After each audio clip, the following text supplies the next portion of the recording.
Nou wat luur jy, Puff? Vir daai groototters? Dis presies wat ek wou. Hai, soek jy kak, naaier? Ek is nie hier om moeilikheid te soek nie. Ag nonsens man. Daar is altyd moeilikheid as jy daar is, Isak die naier. Nou wat maak Andri met die fucking karretjies palletjies? Ons hoef nie nou soontoe te gaan nie, né? Nee. Ons hoef nie, maar ek wil net.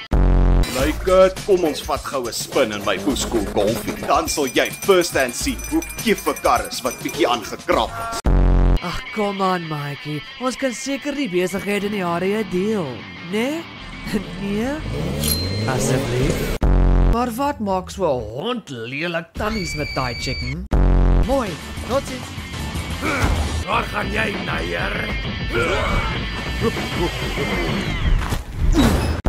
Daai is mos die meisies wat daai lelike pink kar het, maar hulle dink dit lyk fucking nice. Daar's die fokker, hy jou poes. Wie het jou gevra, fokker? Ag man, moenie nou so wees nie, Tannie. Dis nie my skuld as jy kak lyk voor en na jy make-up opgeplaaster het. Jy het vandag my verkeerde doos kak gesoek. Hoekom het jy jouself 'n doos genoem? So ek's baie jammer, Tannie. Maar jy weet mos, pa weet alles.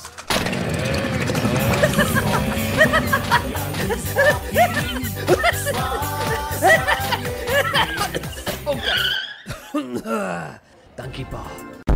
Ons moer sommer almal anyways. Wat sê julle? En nou, pieperig.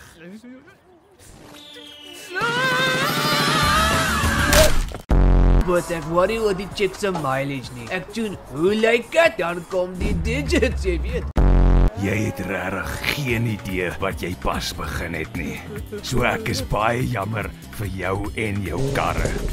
Jy kon my doodgemaak het. So ek moet probeer om dieselfde te doen. Wat maak daai ou agter jou? Skommel daai of wat? Ja, daar's 'n karre as But on the other hand, ek's mos naturally fucking sexy, so ek ken nie jou struggles nie. Waar die moer gaan julle? Dis net een fokker.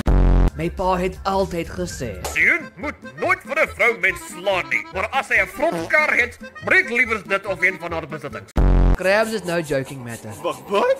Ek's fucking sien. Sorry, ek vat nie kansse nie. Boes. Problem solved. My plesier. Wat die hel? Nee, fuck, ek skree niks sweet.